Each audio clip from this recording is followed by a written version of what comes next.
Gabriel Díez es el presidente del Consejo Nacional de la Empresa Privada. Gracias por acompañarnos esta mañana. Vamos a hablar de todo un poco. Don Gabriel, el emprendimiento en Panamá desde la pandemia o durante la pandemia se empezó a fortalecer mucho más y ha continuado. Se habla mucho de emprender y emprender y emprender. Sin embargo, ¿qué retos tenemos en el país en este momento para realmente darle forma a este tema y que no siga así, como dicen en buen panameño, al garete? Buenos días, Álvaro. Buenos días a todos y gracias por la oportunidad. Primero de todo, hemos venido diciendo desde el inicio de nuestra posición en el CONEP que el emprendimiento requiere acompañamiento. El emprendimiento requiere que nosotros como sociedad, que el gobierno, que el Estado le facilite al emprendedor poder emprender. Y hemos dado múltiples ejemplos y te repito uno. Aquel diseñador gráfico o esa persona que es un sastre. ¿Qué tiene que hacer primero? Utilizar el dinero, los pocos ahorros que tiene, la plata que pidió prestada a sus amigos y familiares para comprar insumos, para comprar los equipos, para poder operar o cumplir con una larga lista de requisitos. Esa persona obviamente en su mayoría opta por comprar equipos. Y esa persona ya entra al sistema informal y sacarlo de la informalidad es un problema. ¿Por qué tenemos que facilitar esto? Porque primero, para el emprendedor, el estar en el sistema formal le permite regularizarse, permite crecer. Cada día más gente pide su factura fiscal. Usted necesita estar formalizado para poder acceder a un crédito. Usted necesita eso para poder aspirar a un servicio de salud en la Caja de Seguro Social. Y eso es una larga lista de ejemplos. Entonces, tenemos que facilitarle la vida para que en un plazo, y nuestra propuesta es, en un plazo, si esa persona ya es informal, ya va a ser informal, que se registre, que hay un acompañamiento por una institución como la ANPYME, donde quede registrado, que le facilite poder tener un cronograma, digamos 2 años, donde esa persona se regulariza ante la DGI, ante el Seguro Social, ante el municipio, en fin, todas las instituciones que requieren permisos para que al cabo de esos 24 meses esa persona ya pueda decir, ok, yo terminé mi proceso, se me acompañó, cumplí, mi negocio es viable y sigo. Y mira la otra parte que no se ve. La mayoría de los negocios arrancan y tienen un periodo de vida. Porque el emprendedor tiene plata para 2, 3, 4 meses y hasta ahí. Y si el negocio no despega como se planificó, esa persona cierra. Entonces, ¿qué hace con toda la plata que invirtió al inicio? Entonces, nosotros tenemos que poner finalmente en este tema los bueyes por delante de la carreta. Por mucho tiempo hemos puesto la carreta delante de los bueyes, y no solamente la carreta, sino la carreta, el empresario, la carga de hacer un negocio, de emplear colaboradores, en fin. Tenemos que pensar más allá. Menos burocracia. Fíjate que no es menos burocracia, es alterar el orden de la burocracia y después reducirla. Porque son 2 tareas. Hay una permisología enorme. Aquí lo que estamos diciendo es, empecemos por darle chance a esa persona para que pueda hacerlo de una manera paso a paso. Y después, o paralelamente, entremos a analizar qué permisos de verdad son necesarios. No tiene que ver con la formación que tiene la persona para emprender, porque justamente usted menciona, tienen 2 años, invierten, pero no necesariamente tiene que ver con el dinero tampoco. Pero ahí mismo voy al acompañamiento de la ANPYME. La ANPYME, lo que buscamos es que te pueda enseñar todo lo que tienes que hacer, que te pueda agarrar y te pueda decir, ok, esto es formación contable inicial, una cosa básica para que puedas entender. Esta es la forma como se debe manejar el dinero. No puedes retirar el dinero cuando te da la gana. Los registros contables que tienes que tener, los permisos que vas a tener que cumplir a lo largo de un proceso. Y todo eso es acompañamiento. Todo eso no es una carga burocrática que te va atrasando. ¿Por qué? Porque una sociedad necesita reglas. ¿Pero qué queremos? Cónchole, que esa persona tenga un plazo. Está empezando, no podemos poner trabas y obstáculos y hacer la carga más pesada, cuando la persona lo que quiere hacer es facturar el primer día, facturar el segundo día, buscar el primer cliente, generar esa continuidad. ¿Dónde va la cabeza? La cabeza va a eso. No va a tener un papelito con un sello, con otra cosa. Muchas veces llega el municipio y te dice, ¿dónde está tu impuesto de rótulo? Y usted no tiene ni rótulo, pero así se llama. ¿Cómo usted se anuncia? ¿Qué hace? No, y te cuento otra. Impresora fiscal, que tiene que renovarse la licencia anualmente. Encima tienes que comprar los folios, tienes que invertir en no sé qué cosa, en firma electrónica, o sea, toda una serie de nuevos trámites que lo que hacen es sacarle dinero del bolsillo que no tiene aún a ese emprendedor. Pero mira, Álvaro, esos requisitos muchas veces salen por 3, 4 juegavivos que le buscan todas las avenidas a cómo darle la vuelta a las normas. Entonces las normas las tenemos que hacer más y más y más restrictivas y más firmes y más complicadas. Entonces también tenemos que ver ese problema dentro de la sociedad, porque muchas veces legislamos por unos pocos juegavivos, entonces hacemos la cosa más complicada para todos los demás. Y eso es parte de lo que tenemos que ver. Es un mal de la sociedad, es un mal que todos tenemos aquí. ¿Por qué? Porque tampoco hay certeza del castigo. Tampoco hay la multa enorme, parece que le dio la vuelta. Ah, no, entonces vamos a dar una multa de $100, pero a la misma vez vamos a hacerlo más complicado para los miles que lo quieren hacer bien.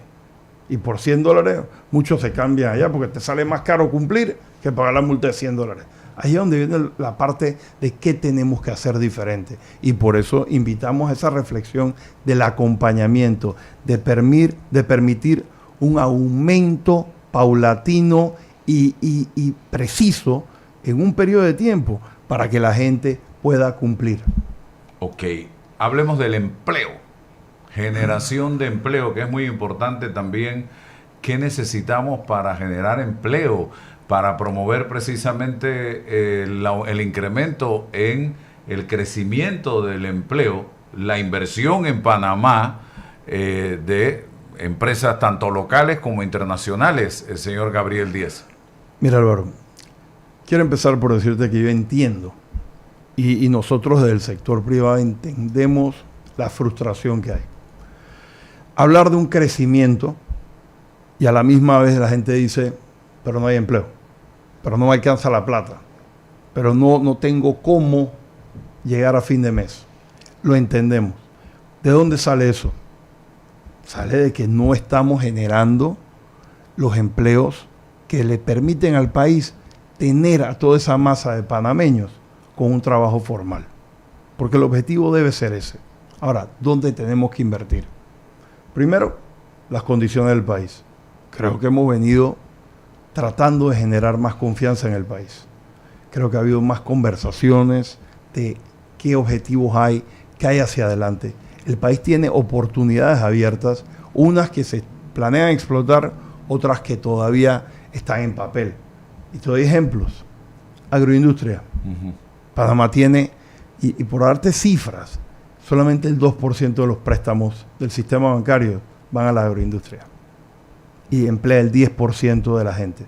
Pero son empleos en su mayoría no formales. Entonces, ¿cómo potenciamos eso? ¿Por qué Panamá no puede ser más competitivo en arroz? ¿Por qué Panamá no puede ser más competitivo en todos los rubros del agro? Allí tenemos que enfocarnos. Lo segundo, turismo. Aquí, el año pasado llegamos a 2.8, 2.9 millones de turistas, pero alrededor nuestro, el turismo está creciendo a doble dígito. Hay países que tienen una superficie menor que la nuestra y tienen 12 y 13 millones de turistas. Entonces, ¿cómo ponderamos eso? Ahí hay oportunidades de inversión. Pero vamos a ver lo que tenemos aquí, las obras públicas, la inversión en construcción, en casas de interés preferencial. Hay un déficit habitacional que hay que invertir allí. Veamos el tema también de las inversiones que hay o que deben venir a futuro el próximo año en el canal. O sea, hay luces al final del camino, pero tenemos que construirlas.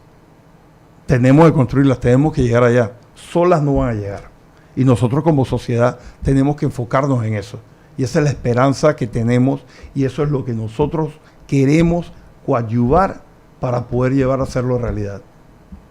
Educación, señor Gabriel Díez. El presidente, así como se lo planteé al señor Lombana, planteó una reforma, una modernización, una transformación en la educación, cosa con la que estamos totalmente de acuerdo. No podemos seguir empantanados con un sistema educativo de 1946.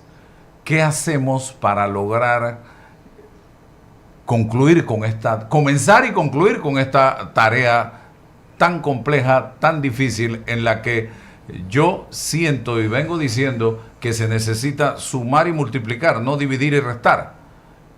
Se necesita diálogo, se necesitan acuerdos, se necesita la participación de todos los sectores involucrados en la educación. Yo no sé si estamos hoy en condiciones de lograr esto. ¿Qué dice usted luego de lo que pasó el año pasado? Álvaro, tenemos que estar en condiciones. No es un tema de que si estamos hoy en esa condición. Tenemos que construir las condiciones para que se dé. Esto es una mesa que tiene 4 patas. Primera pata, los alumnos con sus padres de familia. E involucro a los padres de familia porque al final del día estamos hablando de menores de edad. Estamos hablando de su mayor tesoro y son parte del problema y de la solución. Lo segundo, obviamente, esos estudiantes, ¿a dónde van a ir? El sector empleador tiene que ser un factor allí, porque de nada sirve si estamos preparando a nuestros hijos de una manera que no los hace competitivos en el mundo laboral, no presente, futuro. Tercero, educadores. Sí, hay una desconfianza de parte de los educadores con el gobierno, con autoridades del gobierno, y viceversa, y eso lo podemos entender. Y hay educadores que son la enorme minoría, que son cuestionados por otras agendas, por otro accionar, por otro comportamiento.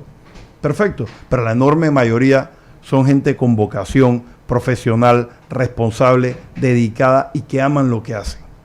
Tenemos que buscar las formas de insertarlos a esto, de escuchar y de ver su parecer, porque al final del día, quienes ejecutan esa reforma o esa nueva ley de educación, el docente. Entonces, ¿de qué nos sirve tener la mejor ley de educación si quien lo tiene que aplicar no es capaz o no le da la gana de cumplirlo? Vamos a la tercera pata, o la cuarta ya, el gobierno, que es el regente, y eso lo digo de otra forma, el Estado, que es el regente de la educación. El Estado tampoco puede tener una política de gobiernos. ¿Y qué quiero decir con eso? Que cada 5 años cambiamos todo. Entonces caemos en lo mismo que he venido repitiendo. Libritos de cada 5 años. Sí, que nacemos, vivimos y morimos cada 5 años. Nosotros no pasamos de 5 años de edad. No puede ser. Tenemos que establecer las bases. Y esas bases de confianza requieren el input de todos, porque la única forma que vamos a tener el compromiso de poder ejecutar cualquier nueva ley de educación es que todos estemos por lo menos en algunos puntos en común. Y ahora, nosotros desde el CONEP, anteriormente, en nuestra visión 2050, en la mesa de COPEME, que era el compromiso por la educación, nosotros hicimos un planteamiento. Hubo consenso con los educadores. Eso quedó en letra muerta. Nosotros aspiramos a que eso sea una base para empezar la discusión de esa nueva ley educativa. Es necesaria. El país cambió. No podemos tener una ley, el país y el mundo, no podemos tener una ley de hace 80 años. En 1979, hace 47 años, nosotros tratamos de cambiar la ley porque ya era obsoleta. Han pasado 47 años. ¿Cuánto tiempo más vamos a esperar? Eso no es un tema de gobierno. Eso es un tema de Estado. Eso es un tema de los panameños, de los 4.5 millones de panameños y de los que vienen. Ok, muy importante. Pero, ¿cómo lograr que la actual titular de educación consiga esos consensos con la dirigencia magisterial, con la que ha tenido controversias, animadversiones, choques durante prácticamente este año y medio. Álvaro, uno en un proceso de negociación no consigue todo lo que quiere. Tenemos que saber qué aceptar, qué debemos empujar y cómo encontrar un punto medio. Y ahí es donde viene la madurez profesional, política y de buscar qué es el mayor bien común. Y eso no lo digo por una persona u otra, lo digo en conjunto. Porque también va a haber partes de esta mesa que acabo de mencionarte, que no son necesariamente las autoridades, que también tienen posiciones muy firmes y muy conflictivas. Entonces tenemos que bajar un poquito de eso y bajar el hacha para generar la confianza que la podamos enterrar. Pero tenemos que hacerlo. Si no, ya sabemos el país que vamos a tener. Mientras otros países invierten más que nosotros con resultados mucho mayores que los nuestros y mejores, nosotros seguiremos quedándonos atrás. ¿Y eso a dónde va a llevar? A mayor desempleo, a gente menos preparada y a que no haya la inversión en Panamá que genere mejor calidad de vida para los panameños. Eso no se ve hoy. Lo que tenemos hoy es consecuencia de las decisiones que tomamos o la falta de decisión de muchos años atrás y el cúmulo de esa falta de decisión o malas decisiones. Así que llegó el momento de cambiar. Muy bien. Oiga, yo quiero que usted me explique un poco qué pasó en el ICSE.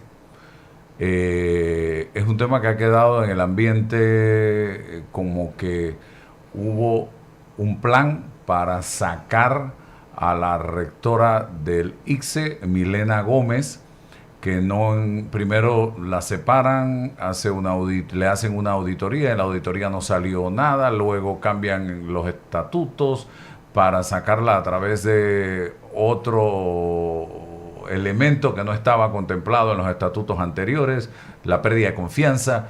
¿Qué fue lo que pasó que llevó a la renuncia de la profesora o rectora Milena Gómez? Quiero empezar por decirte que el ICSE es mucho más que una o dos personas. Ahí hay 4.400 estudiantes a los que nos debemos. Ellos están allí formándose, preparándose y buscando un mejor futuro. Así que esto no es un tema personal con nadie. Vamos a partir de ahí poner las prioridades. Segundo, con mucho respeto te digo, hay una serie de inexactitudes que has mencionado que quiero aclarar. Primero, la auditoría de la Contraloría no ha terminado. Segundo, nosotros no hemos aprobado un estatuto ni hemos cambiado un estatuto de último minuto. La misma doctora Gómez presentó un estatuto en el 2024 que fue rechazado, que se sugirieron cambios y ha venido a lo largo de meses y años, hasta hoy, construyéndose. Tercero, el artículo 19, al que tú haces mención de pérdida de confianza y demás, se incorporó utilizando los mismos principios que tienen otras instituciones del gobierno, como ACP y Aeropuerto Internacional de Tocumen. Palabras diferentes, mismos conceptos puestos allí. ¿Por qué palabras diferentes?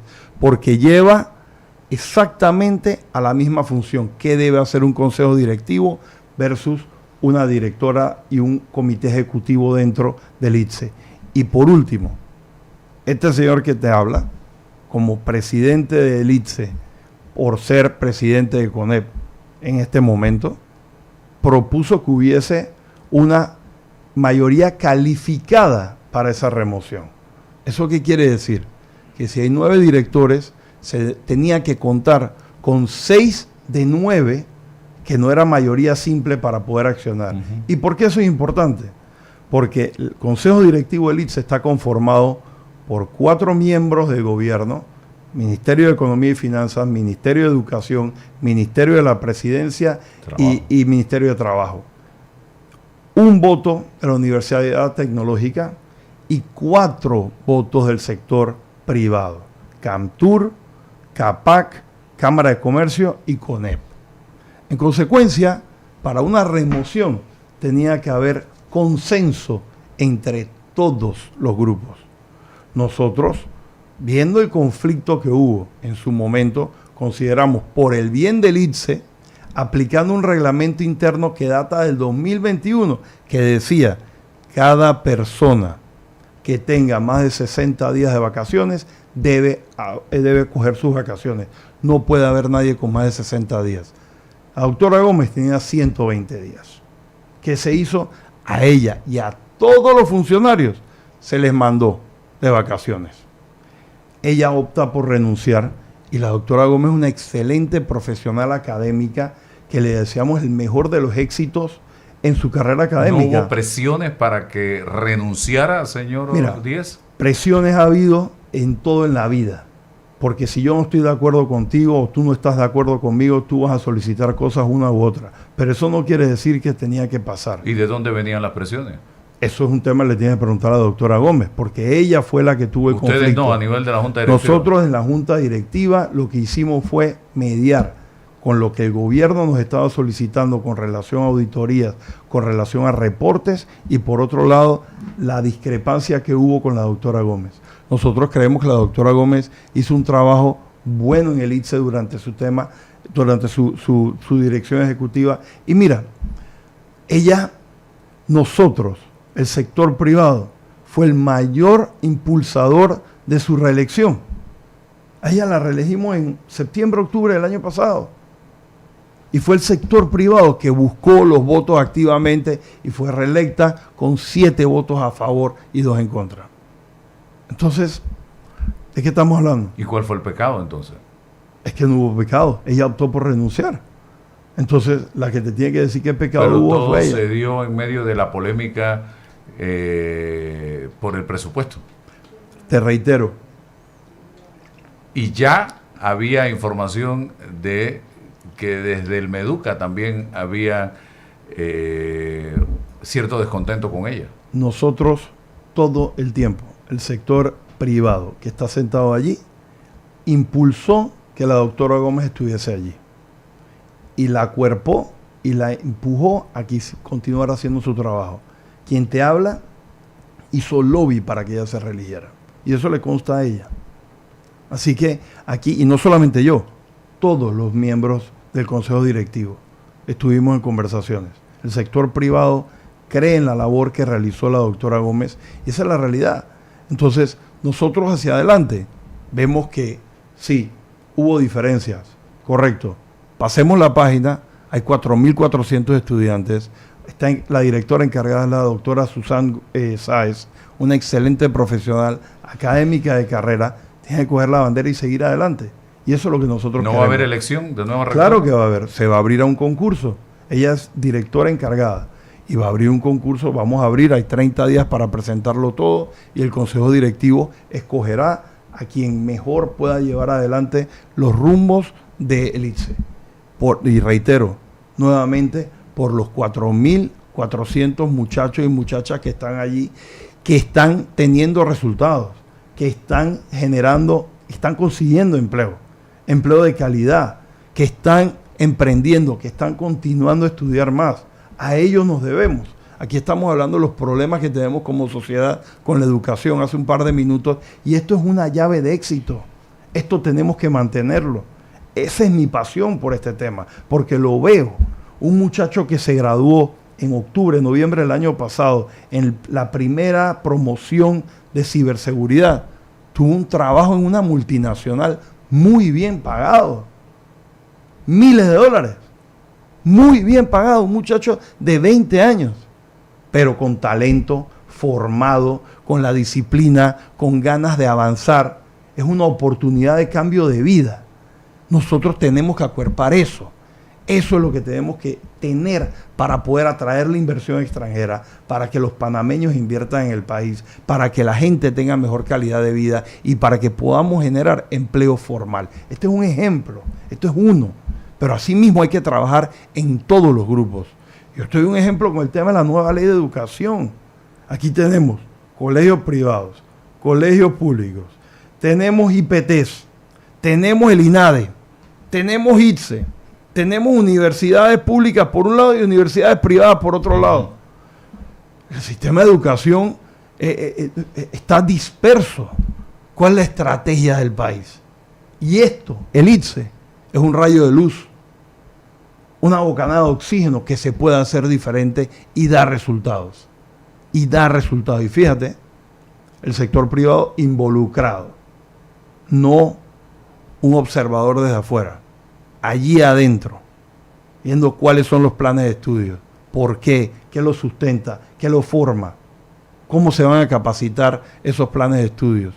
Hoy en día estamos solicitándole al MEF más estudiantes, más recursos para nombrar más docentes, porque los necesitamos.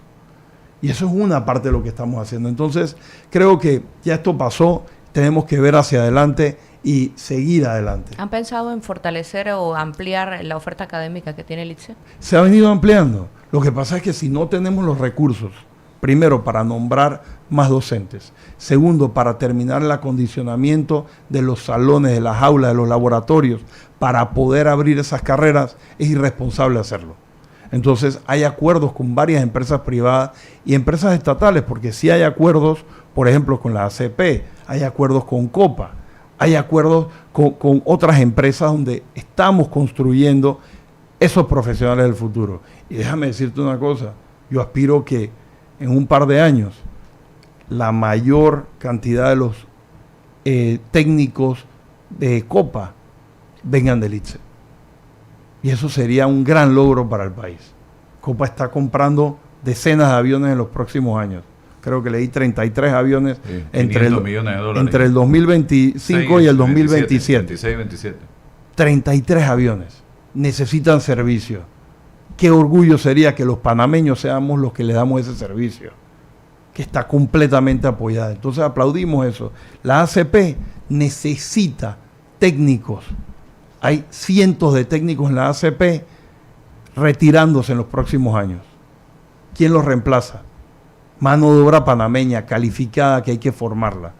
Queremos hacer eso, pero necesitamos los recursos para poder avanzar por un lado y por otro lado, para que la ACP reciba la mano de obra calificada, buena, preparada para continuar el excelente trabajo que hace por el país.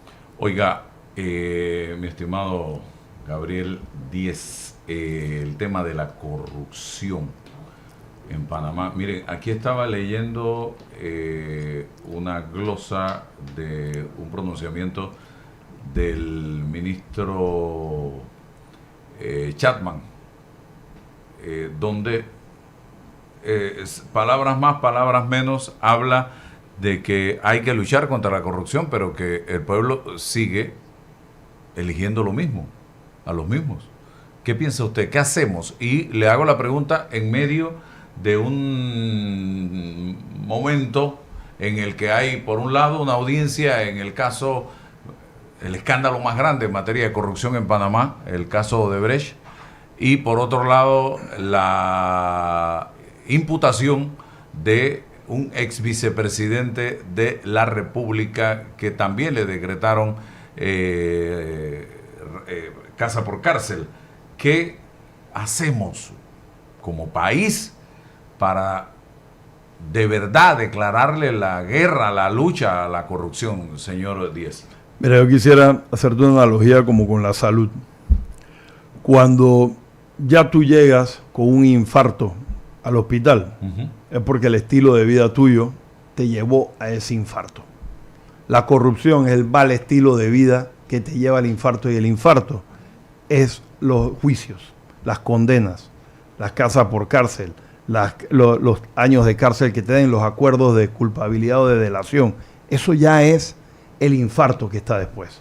Nosotros tenemos que venir con la prevención. Y la prevención parte de una sola cosa: educación. Yo quisiera ver que, y no hablo de un gobierno, hablo en términos generales, yo quisiera ver que aquí, en vez de gastar 20 millones de dólares hablándonos de obras que se hicieron, que estamos viendo,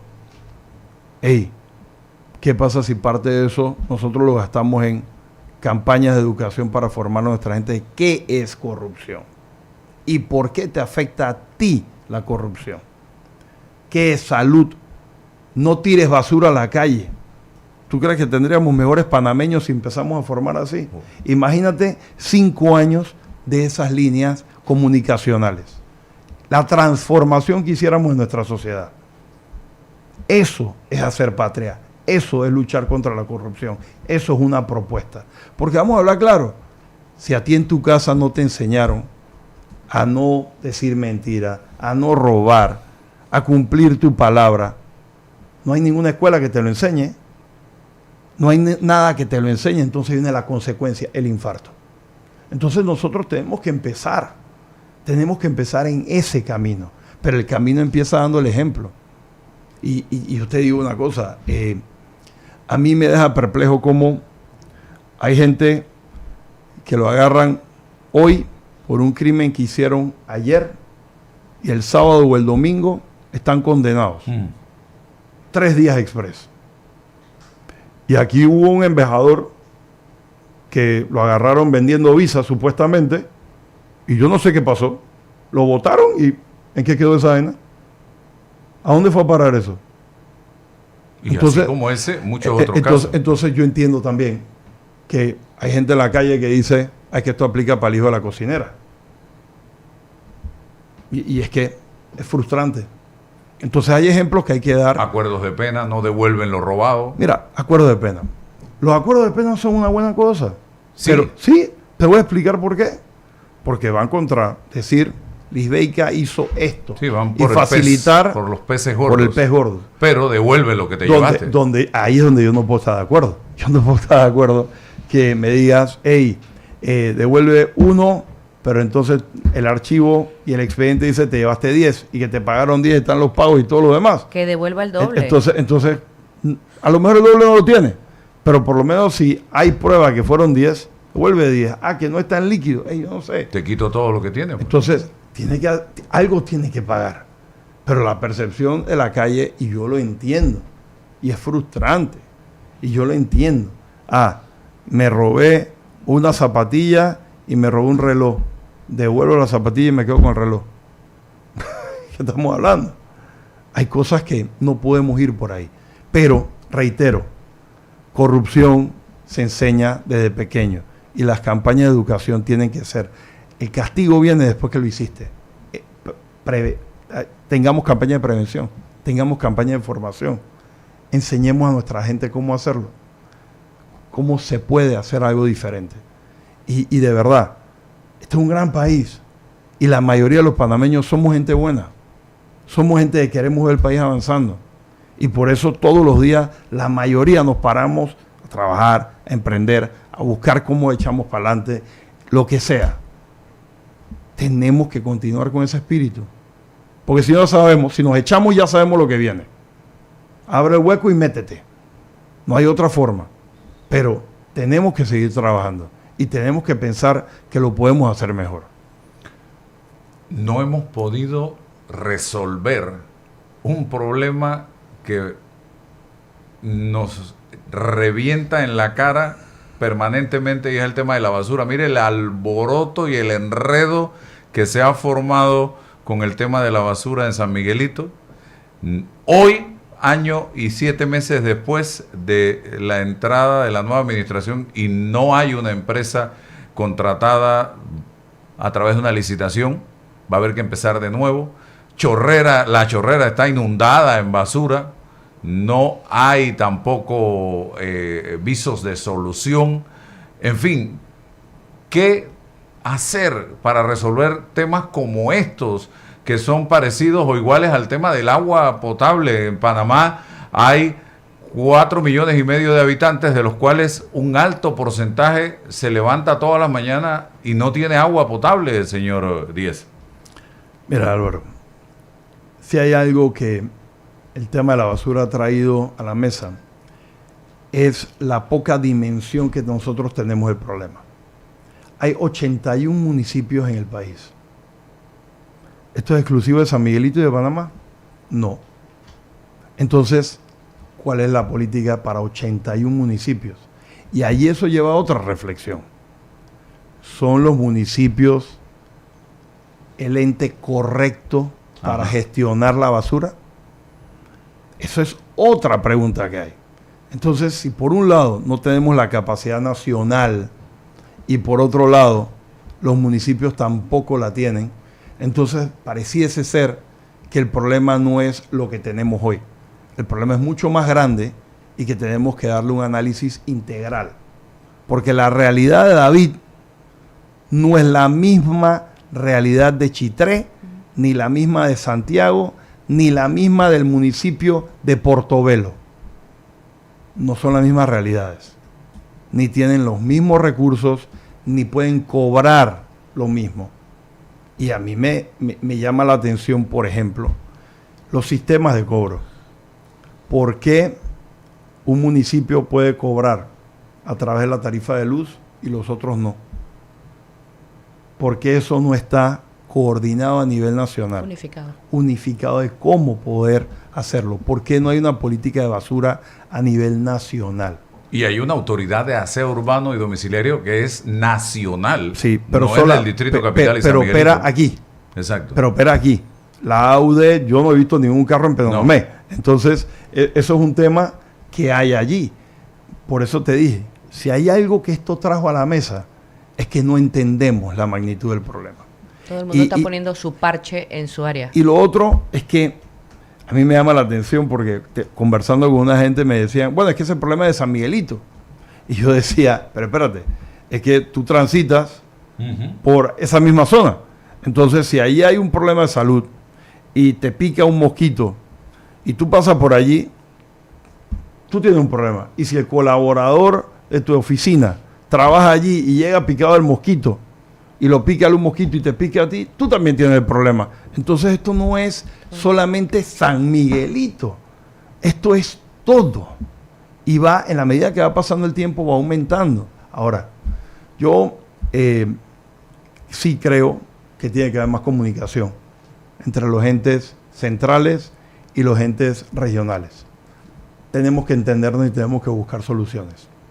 No sé las particularidades del problema, pero sí te digo que creo que la situación abarca ver un análisis nacional del problema de la basura y ver cómo se hacen trajes a la medida para cada situación. Porque las realidades, los espacios territoriales, las prácticas, las oportunidades de reciclaje no son las mismas en todos los lugares. Tenemos que aprender de modelos de otros países que funcionan. Esto ya está inventado. Aquí no hay nada que inventar nuevo, así de sencillo. Así que aquí lo que le decía hace un rato de el ministro Chapman, lo voy a leer, lo encontré. Al comentar el resultado de la encuesta del Centro Internacional de Estudios Políticos y Sociales, en el cual los panameños consideran que el principal problema de Panamá es la corrupción, el ministro Chapman dijo que si bien la población la critica, avala a los corruptos. No hay sanción moral. ¿Preciso? Primero de todo, para terminarte el tema de la basura, esa es otra oportunidad de política de país. Claro. De no parar y cambiar el librito cada 5 años. Sobre lo que me estás preguntando del comentario o el tuit del ministro Chapman. Sanción moral hay para algunos y para otros no. Y esa sanción moral viene cuando usted se trata de reelegir y usted no es reelecto. Ahora bien, me vas a decir, bueno, hay un porcentaje que se reelige. Pues en las últimas elecciones ese no fue el caso. Así que si hay una sanción moral. Ahora vamos a ver, que este o el otro o aquella sí se reeligieron. Bueno, veamos qué pasó en esas zonas. Pero yo creo que los panameños poco a poco estamos viendo que hay figuritas repetidas que pueden hacerlo bien nuevamente, hay figuritas repetidas que ya no deben ir más.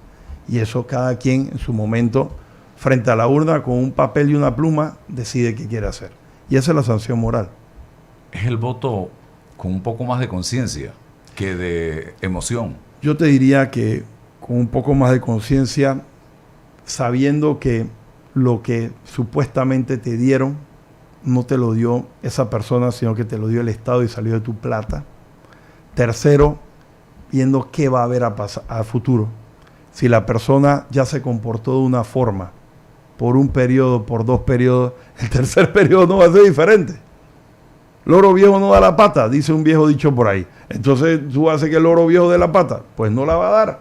Entonces, si ya sabes, me remito a la famosa definición de locura de Einstein. ¿Cómo vas a tener resultados diferentes haciendo lo mismo? Entonces, ese es el mensaje final con ese tema. Nosotros queremos cambios, tenemos que hacerlo. Ojo, pero ¿cambio hacia qué? Porque reversa es un cambio. Sí, claro. Entonces hay cambios hay cambios. Entonces, ¿qué sucede? Muchas veces, y a mí no me gusta hablar de juventud versus experiencia, porque la juventud es una condición de vida, es un estado puntual. Experiencia, preparación, todo eso son datos adquiridos, es vivencias de la vida.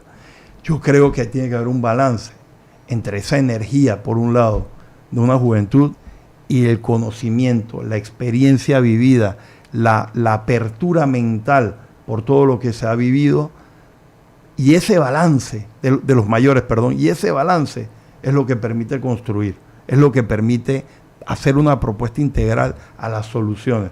Porque si tú tienes N años, probablemente tú eres más reacio al cambio, y el joven cuestiona todo, y está bien que lo cuestione, pero también tiene que escuchar. Porque tirarte de un avión sin paracaídas, pues te va a pasar algo que no es tan bueno, aunque se sienta nice, tírate del avión. Entonces, son cosas que tenemos que encontrar ese balance, Álvaro. Y tenemos con la tecnología hoy de comunicación, nos damos cuenta de todo lo que está pasando en países vecinos. Ahí está Venezuela, que metió un cambio y resulta que fue en reversa. Veamos lo que ha pasado en Nicaragua, que está secuestrado. Veamos lo que está pasando en Colombia, donde una persona que yo lo digo aquí públicamente, que no creo que esté muy bien de la cabeza, está gobernando ese país. Y veamos lo que está pasando en Cuba, un país que está totalmente colapsado en este momento, señoras y señores. Entonces hay que pensar muy bien hacia dónde damos ese cambio. Pero mira los ejemplos que tú acabas de dar. Nicaragua, 20 y tantos años el mismo gobierno. Secuestrado. Venezuela, 27 años el mismo gobierno. Bolivia estuvo 20 años la misma gente. Era lo que estamos hablando. Uh-huh. Cambios en reversa que fueron de menos a más. Ahora viene otra ola y te dice, vienen cambios positivos. Bolivia, esperamos que eso lleve a un cambio. Ayer escuchábamos a la ministra de Educación de Bolivia en el foro de la CAF y la ministra decía, Bolivia retrocedió en 20 años, mucho más que 20 años, por la falta de toda la educación y cómo se destruyeron los temas educacionales. Si ves Argentina ayer nos decía, hay 5 millones de casas en déficit. El déficit habitacional en la Argentina, en un país de 50 millones de habitantes, es de 5 millones de viviendas. O sea, cuando tú escuchas esos números y ves los problemas que hay causados por estas políticas mal enfocadas, pero vendidas como buenas, nos lleva a la reflexión de qué tenemos que cambiar, qué tenemos que hacer y por qué no podemos caer en esa vía de retroceso. Y por eso te digo, el cambio en reversa es un cambio, pero eso no quiere decir que con eso vas a avanzar. Aquí hay un comentario de una persona, ya esta sería la penúltima pregunta, porque quiero que me haga un balance de la reunión del CAF. Siempre se habla de corrupción de los gobiernos, de los gobiernos, pero ¿y los empresarios privados que están metidos en todos estos chanchullos? Pero yo no hablé de gobierno, yo hablé de corrupción en términos generales. Y por supuesto que hay corrupción en la empresa privada.